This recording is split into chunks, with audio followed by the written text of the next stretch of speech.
Buongiorno ragazzi, oggi vi voglio parlare di un argomento particolare, dedicato all'investimento. Perché i miliardari stanno comprando terreni agricoli e perché dobbiamo valutare anche l'acquisto di terreni agricoli. Ok? Questa è una cosa importantissima ragazzi, quindi perché investire in agricoltura?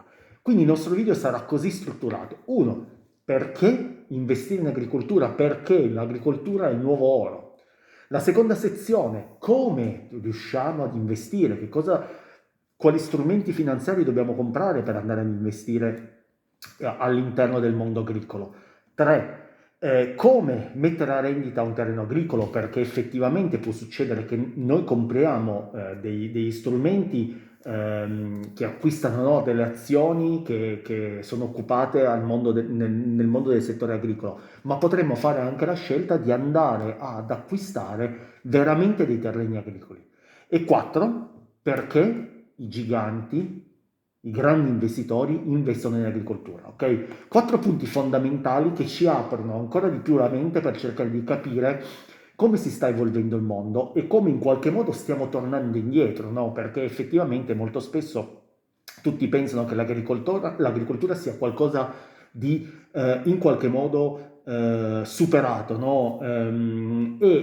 Dove ormai la tecnologia, l'intelligenza artificiale, gli orti verticali ci fanno pensare ad uno sviluppo, in qualche modo a delle novità che possono sopperire alle esigenze della coltivazione agricola classica.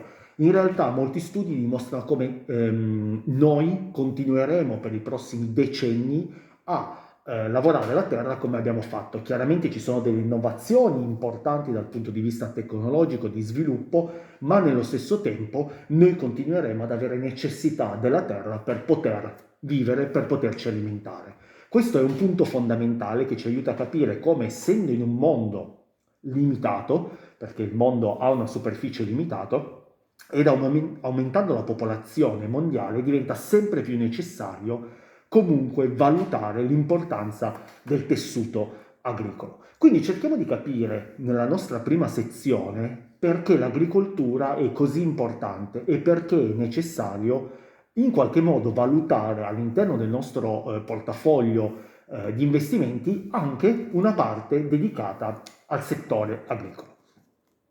Beh, prima di tutto ragazzi, per la crescita della popolazione, perché l'aumento della popolazione porta irreparabilmente ad un aumento anche della necessità della domanda di cibo. Voi pensate bene che si parla che nel 2050 saremo circa 10 miliardi di persone sulla faccia della Terra, 10 miliardi di persone. Al momento siamo 7-8 miliardi, le cifre sono comunque collegate a questa numerica, quindi un numero incredibile di persone.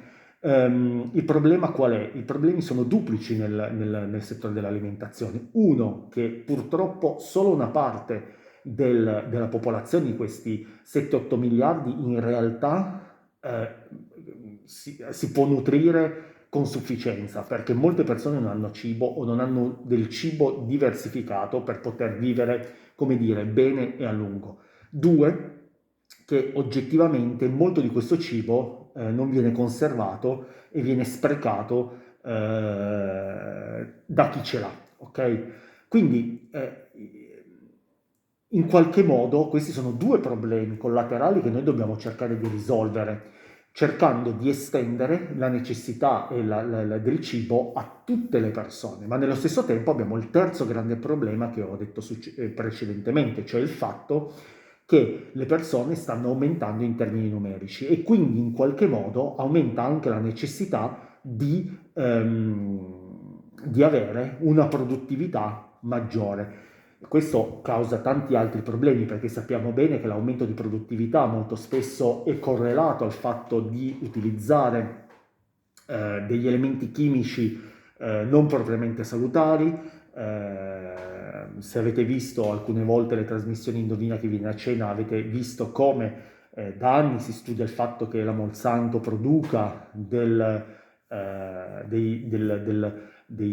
proprietà chimiche dannose per l'uomo, quindi in realtà ci sono grossi problemi, e perché la necessità di dover produrre di più nello stesso perimetro del terreno, capite che è anche antinaturale. Se voi pensate a 50 anni fa, già solamente 50 anni fa, sicuramente la produzione era una produzione meno intensiva, no? Cioè, alcune volte io mi ricordo delle persone che conosco, che conoscevo, non è detto che il terreno tutti gli anni potesse darti la stessa numerica di prodotti o la stessa qualità di prodotti. Adesso invece con la standardizzazione, con la commercializzazione si richiede che il prodotto sia bene o male sempre con le stesse proprietà, sempre con le stesse qualità per una necessità di domanda.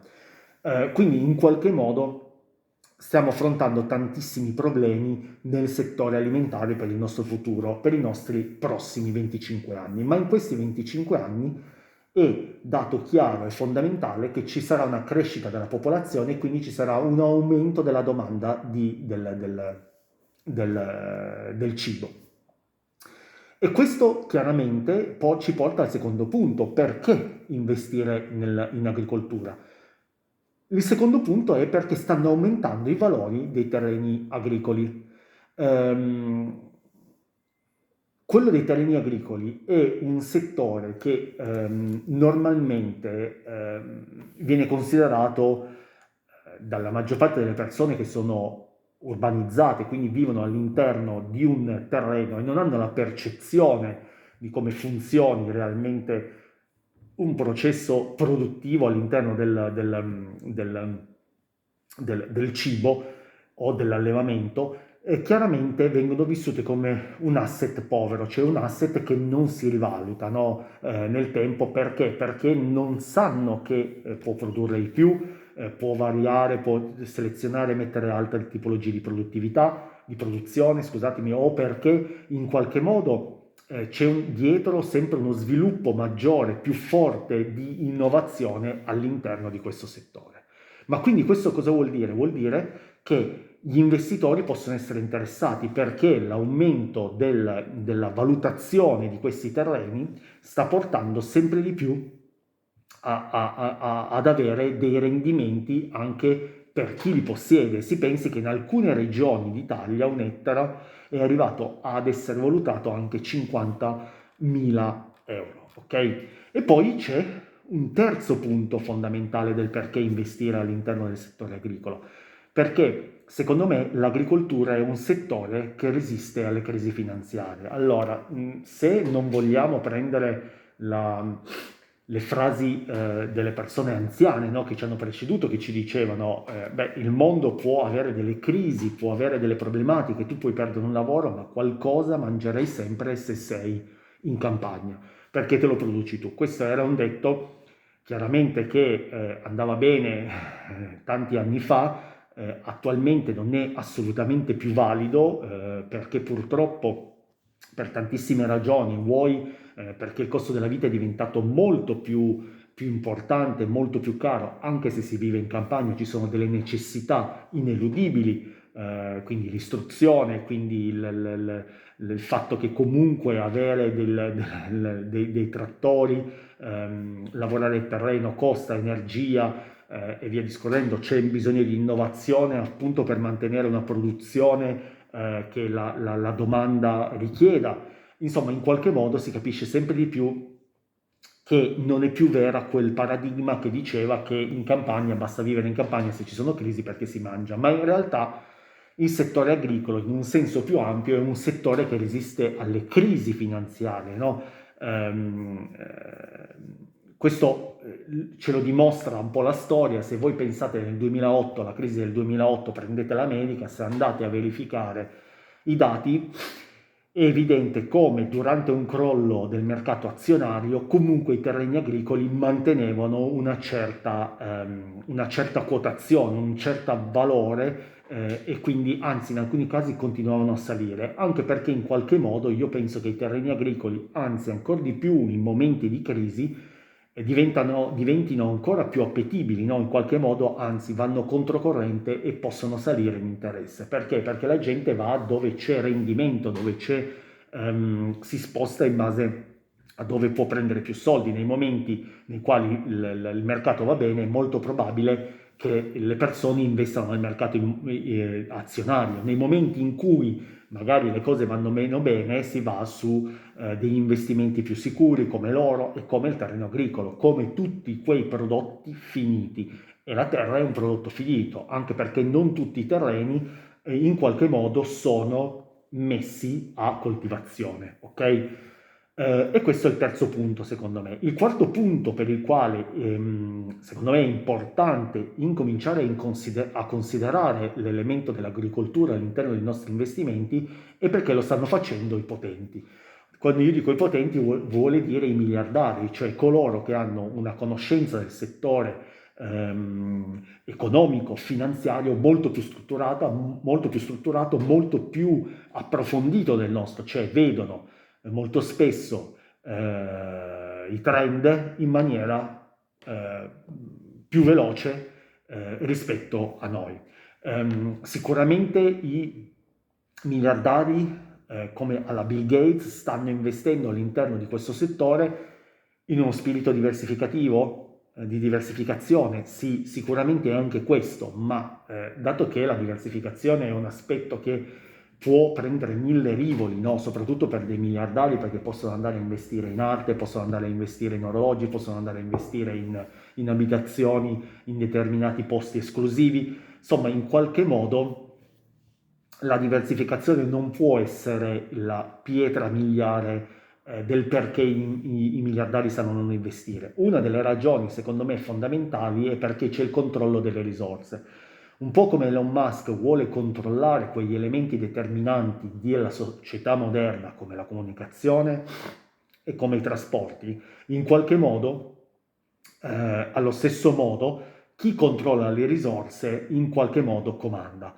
E controllare le risorse, lo vediamo bene cosa sta succedendo all'interno del nostro mondo attuale, con la ridefinizione, no, degli equilibri politici mondiali tra Russia, America e Cina, dove chi controlla le terre rare, chi controlla i microchip, chi controlla determinate risorse ha il futuro davanti a sé. Cioè, perché c'è questo riequilibrio mondiale? Appunto per quello, perché chi detiene determinati materiali che sono quelli lavorabili, quindi le risorse, le materie prime, può controllare lo sviluppo di nuovi prodotti e quindi in qualche modo essere ancora all'interno di questo ciclo produttivo che ne sostiene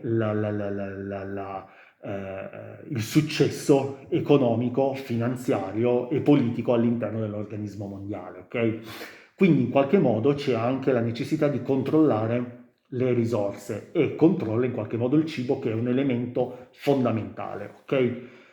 Quindi questo secondo me sono 4 parametri da andare a considerare del perché noi dobbiamo in qualche modo valutare l'investimento all'interno del mercato dell'agricoltura. Ma la seconda sezione, la seconda domanda contestualmente alla prima è: come faccio ad investire in un settore come quello dell'agricoltura, no? Cioè non è assolutamente facile. Vi posso dire che il primo, chiaramente lo capite bene da voi, e la prima possibilità che noi abbiamo è quella di andare a comprare dei terreni agricoli, no?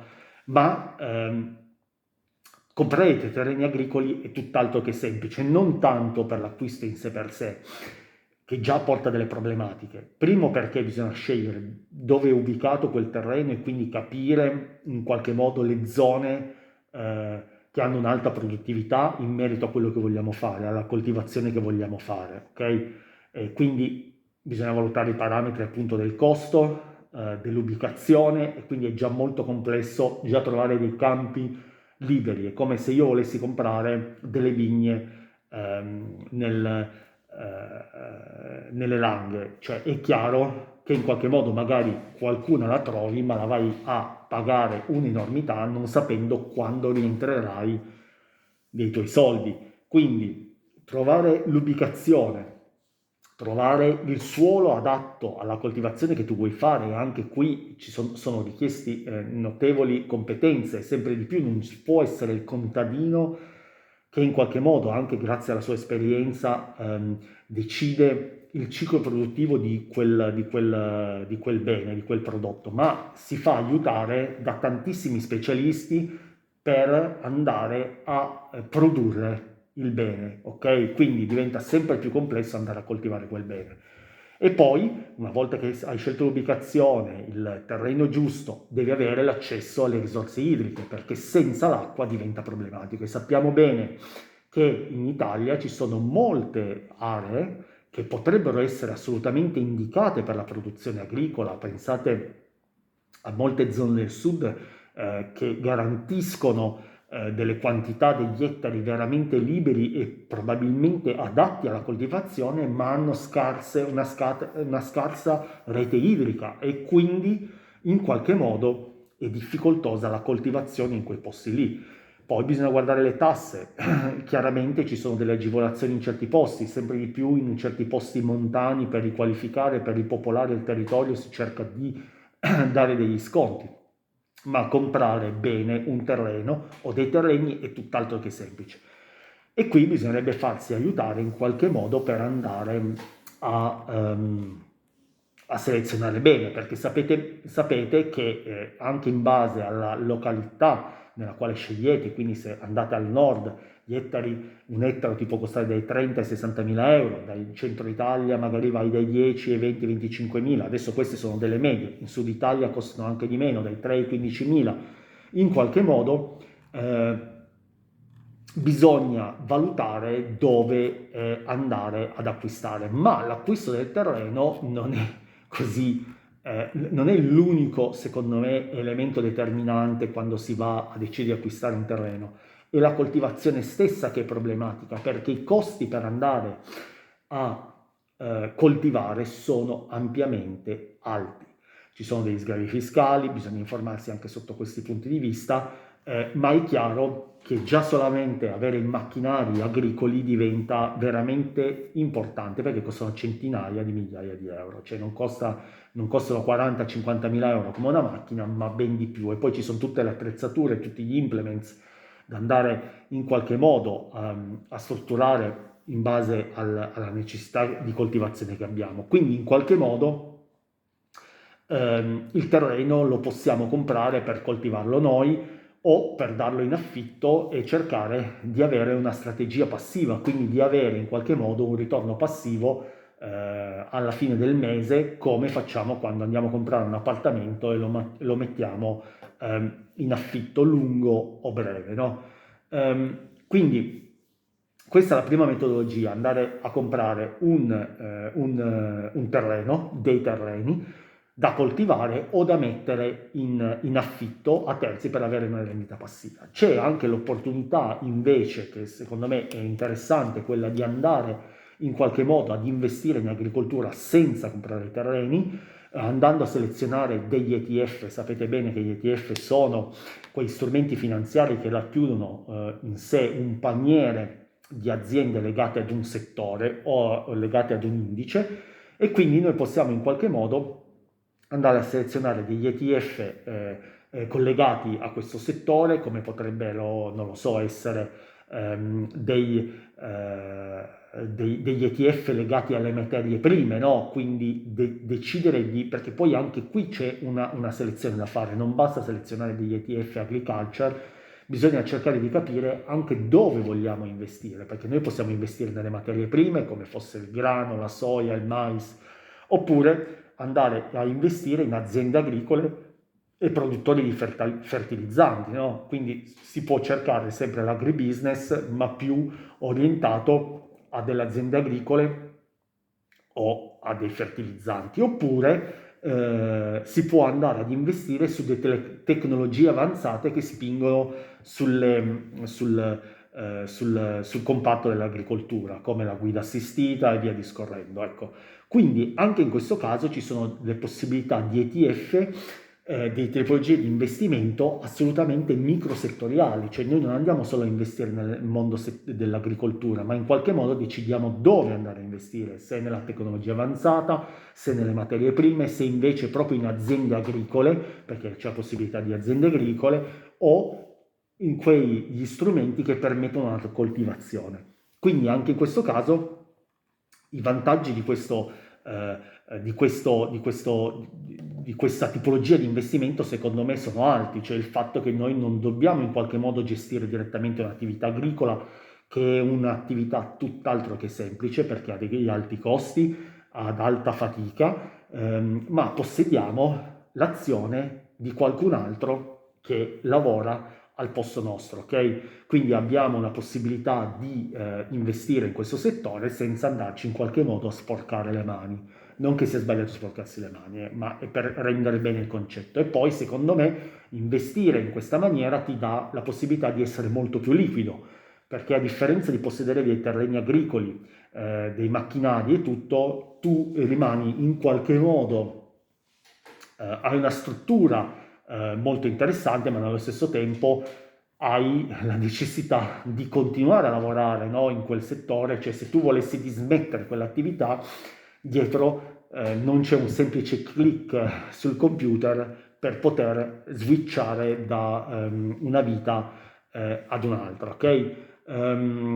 Poi, per carità, la possibilità di investire senza comprare i terreni non è evidente solamente con l'acquisto di ETF o dei fondi di investimento, c'è la possibilità anche di investire in aziende e start-up agricole.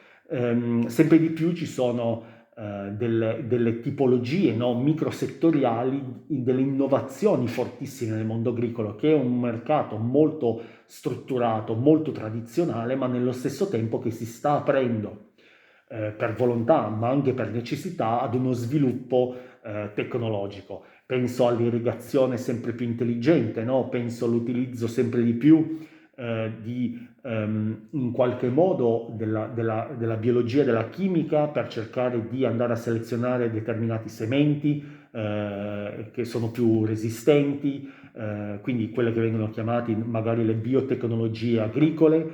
C'è l'utilizzo di droni o di sensori di intelligenza artificiale per capire le qualità del terreno e capire come viene coltivato e quale zona del terreno è più efficace, quale meno efficace. Quindi ci sono anche queste tipologie di aziende e di start-up, ce ne sono sempre di più, nelle quali è possibile in qualche modo, attraverso piattaforme di private equity, attraverso crowdfunding o cose del genere, poter investire anche all'interno di queste aziende molto molto innovative. Poi c'è anche l'opportunità di andare a valutare, sempre in questo mondo di nuove tecnologie, ci sono delle attività molto particolari, no? Non si parla solamente più di campi, io su questo sono ancora molto tradizionalista, devo dire. Sicuramente l'agricoltura verticale sarà e potrà essere una soluzione in qualche modo, non la vedo ancora la soluzione futuribile e determinante per il futuro in Italia e nel mondo. Sicuramente in alcuni paesi si sta sviluppando, pensate in Cina dove ci sono degli interi palazzi dove piano su piano ci sono i maiali, e quindi questi maiali non solo non stanno all'aria aperta, ma non stanno neanche in un'unica fattoria a piano terra, ma sono messi su piani diversi. Pensate a tanti elementi, cioè non solamente a quelli etici di tenere di tenere gli animali in quella situazione, ma anche a tutte le ragioni di qualità del maiale nel momento in cui viene venduto o prodotto, o anche all'attenzione verso l'ambiente, no? Di tenere all'interno chiuse all'interno di un palazzo tutti questi maiali, e quindi agli aspetti ambientali, ecologici e via discorrendo. Cioè, quindi sono tanti gli elementi da valutare nel momento in cui si va a parlare di agricoltura, no? Cioè, questi sono degli esperimenti, ci sono sicuramente delle possibilità che vanno valutate. C'è per esempio un'azienda che si chiama Plenty, che è stata finanziata, si pensa, anche in parte da Jeff Bezos, per sviluppare delle tecnologie di agricoltura verticale.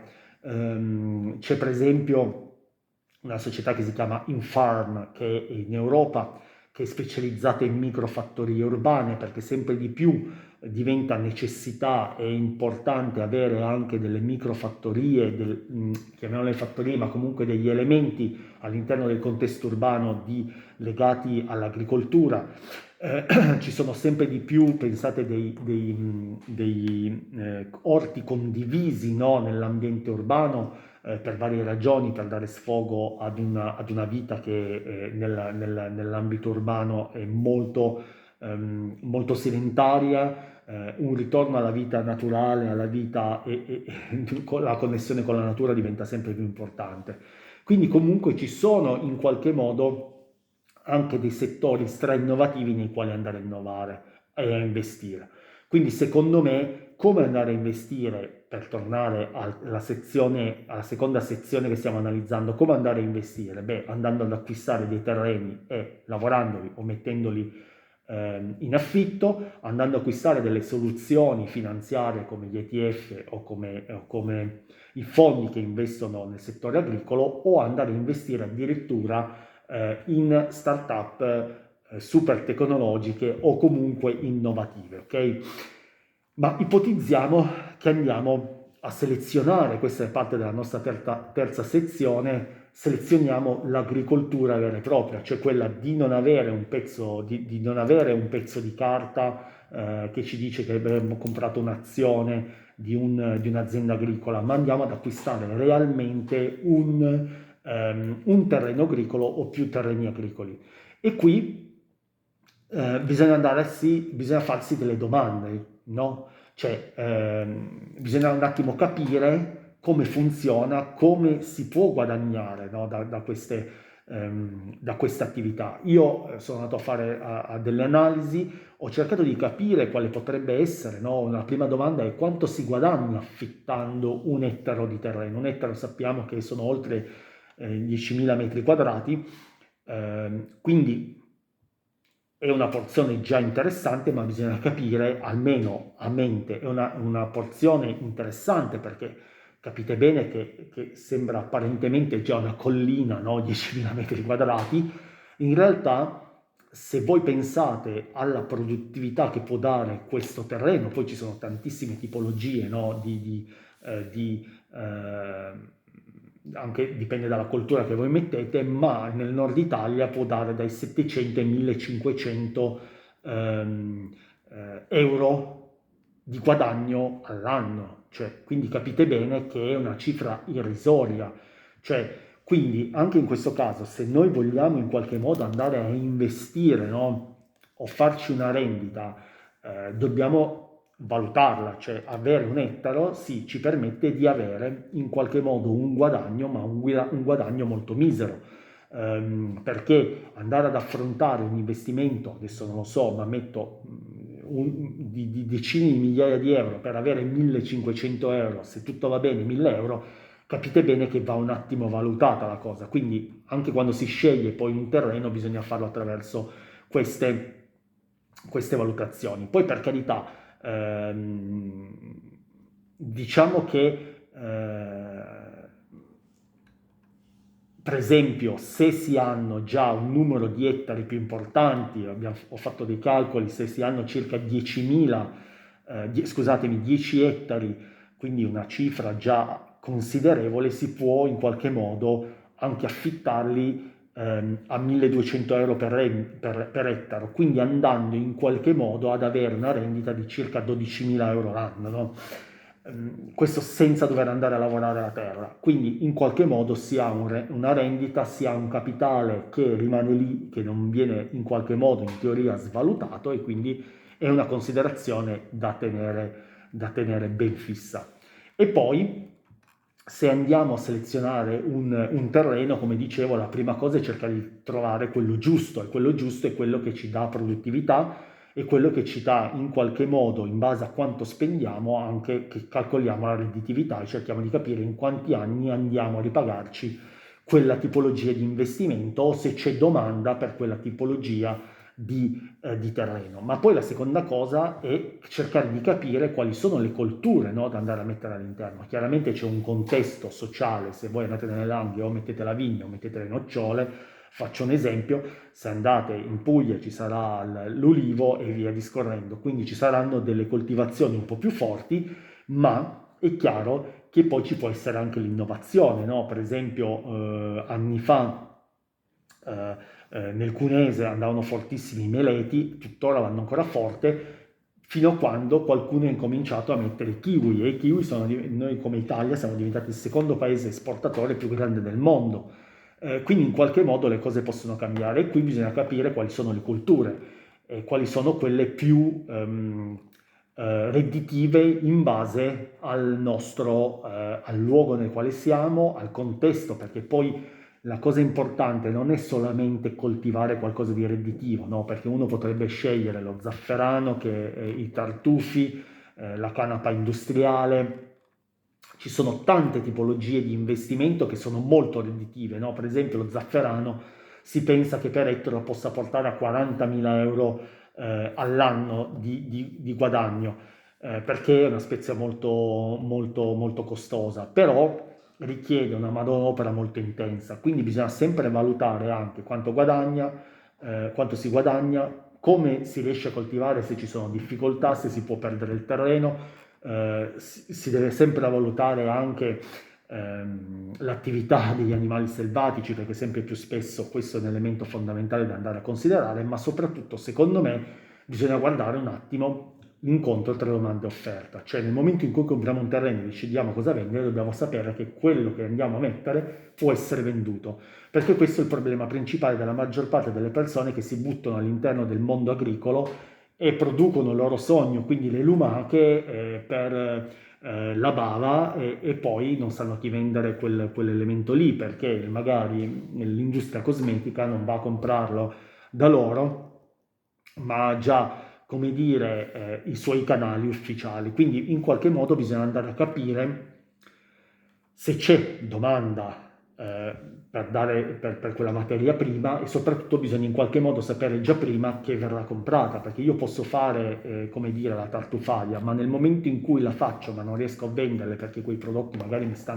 durano 5 giorni, ma ne vendo solo il 20% perché non ho una domanda così forte nel mio contesto, spreco l'80% dei miei tartufi. Quindi in qualche modo dobbiamo sapere che una volta prodotto quella parte viene venduta, con tutti gli studi del caso, perché molto spesso l'agricoltura, quella che ci insegna la pazienza, perché fare la tartufaia ti fa aspettare 5-10 anni, no?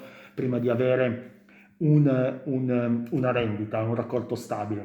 Poi te lo dà magari per 10, 20, 30 anni, ma c'è un momento di latenza, quindi l'investimento che abbiamo adesso non è detto che ne rientriamo. Quindi gli aspetti, i parametri dell'agricoltura sono assolutamente diversi rispetto agli investimenti classici all'interno del mondo finanziario. Quindi in qualche modo quello che voglio dire è che secondo me diventa importantissimo sempre di più chi sceglie questa via di fare degli studi molto approfonditi, cioè di acquistare un terreno agricolo sia per metterlo a rendita che per lavorarlo. Perché? Perché dietro ci vuole tanta competenza, tanto studio, ci vuole un business plan. Non si può più comprare un terreno pensando di sopravvivere, perché non è più così, non esiste più questo modello di vita nel quale io con una capretta vado a vivere in mezzo ai monti e posso sopravvivere. Non è questo più il caso.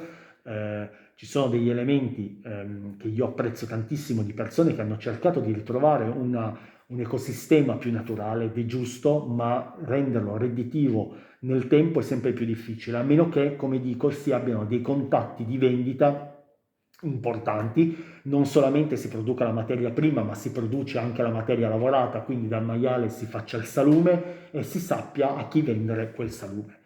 Ma detto questo, ci sono tanti altri metodi, che non è solamente quello dell'allevamento o quello dell'agricoltura, quindi di mettere ad esempio lo zafferano all'interno del terreno. Si può pensare di monetizzare quel terreno agricolo attraverso dei metodi alternativi, che possono essere l'agriturismo, quindi in qualche modo andare a creare una struttura ricettiva che permetta di dar da mangiare il sabato e la domenica, o dar da dormire durante il weekend, e quindi in qualche modo unisci la parte agricola con la parte di ricezione. È un lavoro sicuramente è un lavoro redditizio perché il turismo in questo settore ormai è forte da oltre 20 anni non ha un costo ancora esagerato per le persone, dà spazio alle persone di vivere un'esperienza che tutti vogliono vivere in qualche modo, di staccarsi da questo sistema, da questa ruota del criceto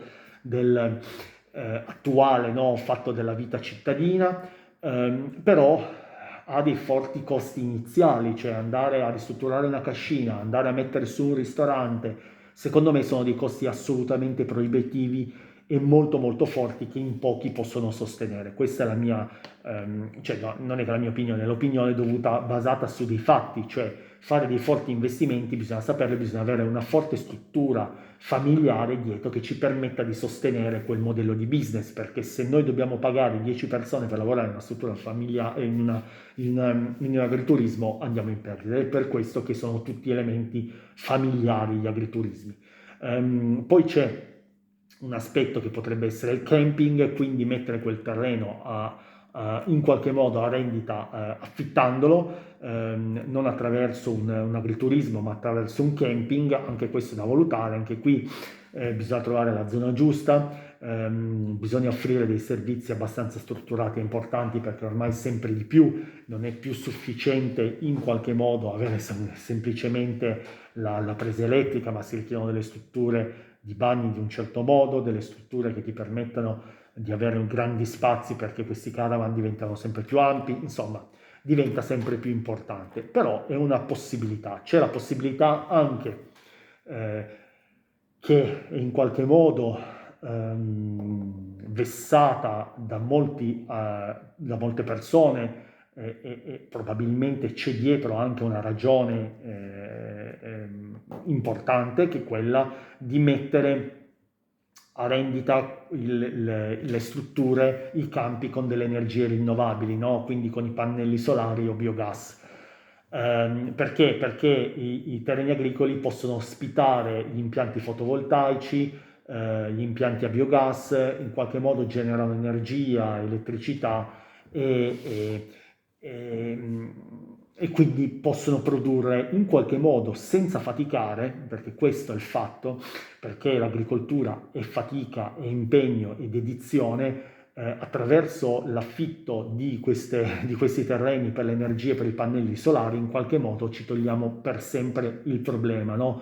Li mettiamo a rendita, otteniamo dei soldi e l'agricoltore in qualche modo, mettendo una parte dei propri terreni a rendita così, non è più legato anche alla stagionalità di alcuni prodotti, non è più legato alla perdita di alcuni prodotti perché magari è arrivata la tempesta e quindi in qualche modo si tutela di più. Quindi io capisco dal punto di vista dell'agricoltore questa necessità di andare a investire in questa tipologia di investimento. È chiaro che dall'altra si perde terreno per l'agricoltura, per l'innovazione e via discorrendo, e nello stesso tempo ci sono molti addetti alla parte paesaggistica che si lamentano che vengono un po' in qualche modo contaminate alcune aree patrimonio dell'UNESCO come quelle toscane, come quelle piemontesi da queste installazioni. Questo è un altro aspetto che non è qua, non è questo il momento da andare a discutere.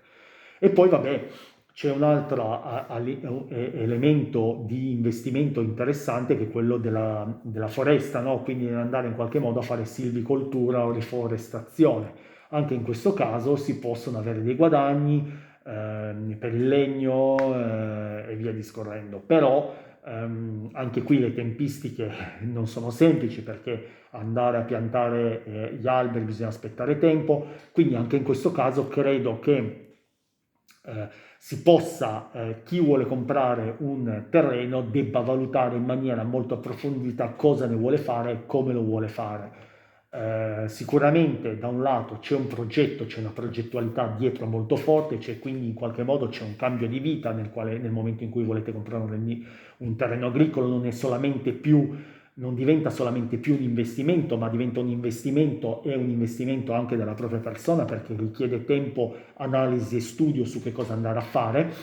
Dall'altra parte c'è l'altra faccia della medaglia che è andare a investire magari in ETF o fondi o in startup, ok? Ma io vorrei saltare, adesso che abbiamo un quadro più globale, perché i grandi stanno investendo all'interno di questo terreno. Se voi pensate nell'agricoltura, se voi pensate Bill Gates, ma è solo uno dei personaggi famosi che ha investito e sta comprando in maniera importante in America, Bill Gates ha comprato 100.000 ettari, ragazzi, 100.000 ettari, ok? Che sono sparsi in 19 stati dell'America. Se Bill Gates si muove in una direzione, vuol dire che dietro ci sono sicuramente delle ragioni economiche fondamentali, e ci sono anche delle ragioni futuribili, cioè vuol dire che crede fermamente che l'agricoltura sia e sarà un parametro fondamentale nel futuro. E quindi, ragazzi, questo lo dobbiamo tenere in considerazione. Cioè, se Bill Gates crede questo, è molto probabile che questo succeda. Eh, Perché i potenti vanno a fare queste tipologie di investimenti e vanno a comprare quasi il terreno, quasi fosse Roma, no? Perché 100.000 ettari è una distribuzione geografica, se le mettiamo tutti insieme, grande più di Roma. Cioè, pensate voi, una città che tiene circa 3 milioni di abitanti nel suo centro, più la parte esterna, è quello che ha comprato la vastità di terreno che ha comprato Bill Gates. Perché l'ha fatto? Beh, sicuramente per la diversificazione del portafoglio, ma questa è una banalità, ragazzi. Cioè, in qualche modo l'agricoltura va a proteggere un po' il patrimonio, no? Se va male la parte finanziaria, economica, questa qua mantiene un po', perché? Perché è un bene tangibile. L'abbiamo detto e ridetto più volte in questo canale, cioè bisogna detenere anche degli asset reali tangibili, che siano l'oro, che siano gli immobili, in questo caso che sia l'agricoltura dei campi, in qualche modo, ragazzi, avere degli asset tangibili diventa sempre più importante. Perché? Perché capite bene, adesso non è questo il momento nel quale andarlo a fare, ma se ci sono delle crisi in ambito economico-finanziario, avere qualcosa di reale diventa fondamentale. Perché? Perché loro pensano che diversificando, no, in qualche modo si possa avere anche un rendimento stabile nel lungo periodo, non solamente perché questo è un investimento in qualche modo conservatore, ma perché il valore può aumentare, e si pensa aumenti ancora di più il valore dei terreni agricoli nel prossimo futuro. Ci sono ancora tante aree nel meridione, nel centro d'Italia, che non sono ancora valutate come altre aree. Cioè, se voi prendete delle zone delle Marche, dell'Umbria, non hanno ancora lo stesso valore di quelle toscane, ma ragazzi, sono dei patrimoni mondiali, dell'UNESCO anche quelli, perché sono bellissimi, sono fantastici, sono ben curati, ben coltivati, sono produttivamente importanti, quindi c'è potenzialità ancora di rivalutazione in Italia, no? E poi perché in qualche modo, anche per Bill Gates, quello potrebbe essere, e così per gli altri potenti, un investimento che dà una rendita passiva, no? Ma questo non è solamente la ragione per la quale Bill Gates è andato ad acquistare questi terreni, cioè non è solo un problema di diversificazione, una possibilità di diversificazione, è perché, come dicevo prima, c'è il controllo di una risorsa fondamentale, ragazzi, è il controllo del settore alimentare. Il controllo del settore alimentare è fondamentale. Cosa facciamo noi umani? Abbiamo poche esigenze, ma importantissime. Noi dobbiamo mangiare, respirare e dormire. Queste sono le tre cose fondamentali che noi dobbiamo fare. E se dormire ci basta un materasso per terra, ok? Però per mangiare e per bere abbiamo bisogno dell'acqua. L'acqua è un bene in qualche modo caro, ma in qualche modo ancora si trova. Il cibo lo dobbiamo o fare noi o in qualche modo è un elemento essenziale. Oltretutto, in un settore nel quale la produttiva diventa super strutturata, super parcellizzata, perché ci sono tantissimi passaggi per andare verso il consumatore finale, come vedete sempre più negli anni si sta passando dalla produzione alla vendita, no? Quindi questo può essere un trend molto positivo. e comunque avere il controllo delle risorse naturali, come dicevo prima, ti permette di avere il controllo di tutto il resto. Se in molti casi la distribuzione ha ucciso e sta uccidendo coloro che detengono queste risorse prima, in molti altri casi non succede. Pensate alla potenza della Russia grazie al gas che ha, pensate alla volontà di Trump di prendere la Groenlandia perché ha delle materie prime, la vexata questione sulla Ucraina perché è il terreno agricolo d'Europa e perché ha delle materie rare all'interno e quindi stanno in qualche modo spartendo l'est e l'ovest. Capite bene che le materie prime sono fondamentali, ok? Quindi io credo che dietro ci sia veramente la necessità di controllo di qualcosa che è prioritario. Come dicevo prima, le risorse sono prioritarie per tutti quanti. Chi ce l'hanno comanda, ok? In questo caso, per esempio, Taiwan Semiconductor a Taiwan comanda la produzione di questi microchip che in qualche modo sono tutti legati a lei perché tutti quanti utilizzano i suoi semiconduttori. Capite bene che quando ci sono delle risorse limitate, quelle risorse limitate come il cibo diventano fondamentali sempre di più in un prospetto di crescita della popolazione nei prossimi anni.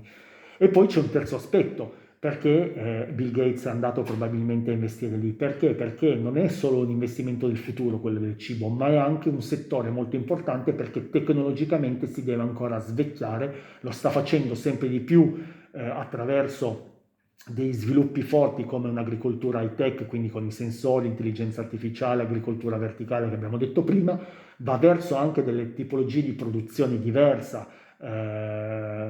Pensiamo alla Beyond Meat, no, in America, che è un'azienda molto importante perché sta cercando di trovare delle soluzioni di carne vegetale e non più, quindi più sostenibili, no, per il nostro pianeta. Noi in Italia primeggiamo nella produzione appunto di animali, di vitelli, poi con tutti i nostri salumi e via discorrendo, con la carne cruda che facciamo anche qui in Piemonte. Insomma, c'è un settore molto florido. Nello stesso tempo, in un'ottica di sostenibilità ambientale, si sta andando anche in un'altra direzione, quindi quello di avere un impatto meno forte attraverso gli animali, ma anche nel rispetto degli animali, ecco, perché questo è un punto fondamentale che molto spesso nel mondo viene scordato, ed è per questo che molte persone si stanno spostando verso un rispetto agli animali, quindi verso all'essere vegetariani e via discorrendo. E questo è anche appunto un aspetto nobile, no? Quindi di sostenibilità e di riduzione dell'impatto nel mondo. Perché? Perché il mondo ci sta dando segnali che questa produzione in questa maniera potrebbe diventare pericolosa se continuasse così per la sostenibilità stessa del mondo. Quindi in questo video, ragazzi, voi ditemi la vostra, se avete mai pensato di investire nel settore dell'agricoltura, se l'avete fatto, come l'avete fatto, cosa ne pensate. Questo secondo me è un investimento alternativo che però veramente un investimento da incominciare a tenere in considerazione come tutti gli investimenti alternativi, perché abitualmente si parla di azioni, bond, obbligazioni, titoli di Stato e via discorrendo, ma non si parla di altre tipologie di investimento altrettanto interessanti e che probabilmente nel futuro possono avere spazi di crescita molto determinanti. Quindi ragazzi, ditemi la vostra nei commenti, mi raccomando iscrivetevi al canale, vi aspetto sempre qua su M per Money.